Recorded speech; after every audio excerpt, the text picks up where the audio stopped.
Seyid Cəfər Cavadzadə ya Pişəvəri 1893-cü ildə Güney Azərbaycanda Xalxal şəhərinin Zaviyə kəndində anadan oldu. Atası məşrutə mücahidlərindən olduğu üçün kiçik yaşlarda Səttarxan və Azərbaycanın dirənişi ilə yaxından tanış oldu. 12 yaşında ikən ailəsi ilə Bakıya köçdü.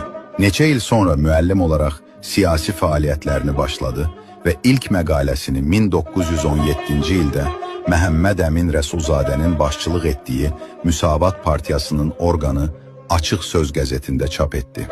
Pişəvəri bir zaman sonra İrana getdi və Rza Şahın diktatorluğuna qarşı siyasi mübarizəsi sonucunda 1930-cu ildə 11 il sürən bir həbsə girdi. Rza Şahın düşüşündən sonra həbsdən buraxıldı və Ajir qəzetini yaymağa başladı. 1944-cü ildə Təbriz xalqı tərəfindən Şura məclisinə millət vəkili seçildi. Amma İran irticası onun məclisə girməsini yasaqladı. 1945-ci ilin sentyabrın 2-sində Güney Azərbaycanın Demokrat Firqəsinin Mərkəzi Komitəsinin başçısı seçildi. Pişəvəri, milli hökumətin öndəri olaraq Azərbaycanlıların məktəblərdə ana dilində eğitimini təmin etdi. Savadsızlığın kökünü kəsmək üçün kəsin addımlar atdı.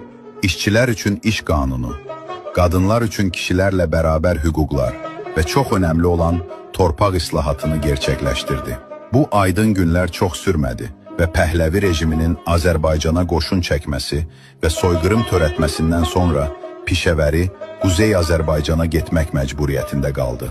1947-ci ildə müəmmalı bir şəkildə bir maşın qəzasında yaşamını itirdi. Pişəvəri bir illik milli hökumət dövründə siyasi və ictimai yönlərdən ilerici və bağımsız bir Güney Azərbaycan yarattı.